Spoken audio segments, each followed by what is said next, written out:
اللهم صل على محمد وآل محمد وعجل فرجهم.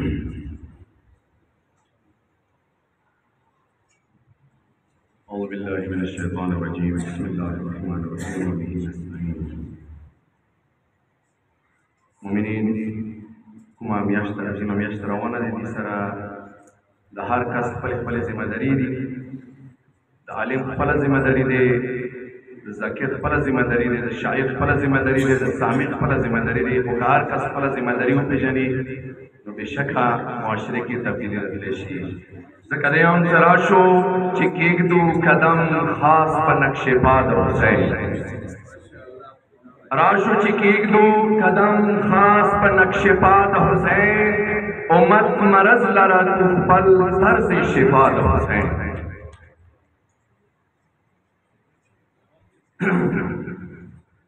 راشو مؤمنانو با مقصد عزاداری وکړو.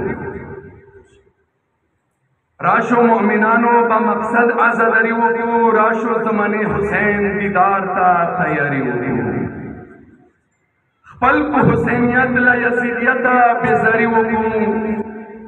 راشو زمانه حسین دیدار ته تیاری وکړو.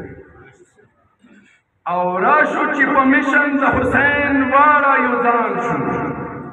ټولی شوي وو. راشو د حسین میشن باندې مونږ یکجا شو. راشو چې په میشن د حسین واړه یو ځان شو. راشو چې منونکي د قربا او د قرآن شو.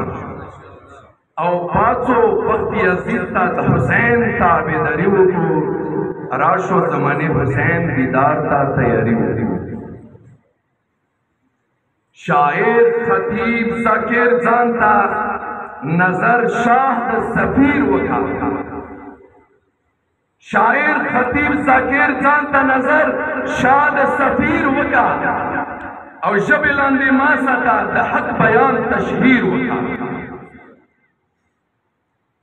څوک چې خیانت کوي له هغو بیزاري وکړو. راشو زمانه حسین دیدار ته تیاری وکړو. بسم الله. او راشو له آزاد حسین څنګ واړه رسمونه کړو. روح د انقلاب د آزاد څنګ ترې دا دغونه کړو. او پاتو خوبیولیو باندې غاږ د بیداري وکړو. راشو زمانه حسین دیدار ته تیاری وکړو. او خویندو ته کردار د اولیا پیش کو زینبی بشیر. خویندو ته کردار د اولیا پیش کو زینبی بشي. د غیور ملت پلونکې میندې فاطمې بشي. راشو چې د افتو د حیا یې پاسداري وکړو. راشو زمانه حسین دیدار ته تیاری وکړو. آخر گزیم فکر دائمی قد اکبر صبح اذان واخلی.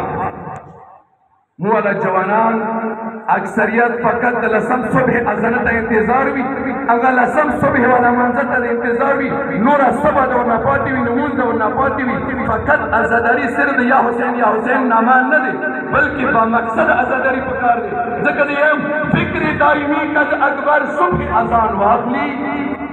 او سپن کې د غیرت مکارفتیا د مجوانان واخلي. او وبو یو محسنه الاجل به حقیقي وکړو. راشو زمانه حسین دیدار ته تیاری وکړو. وما علینا الا البلاغ.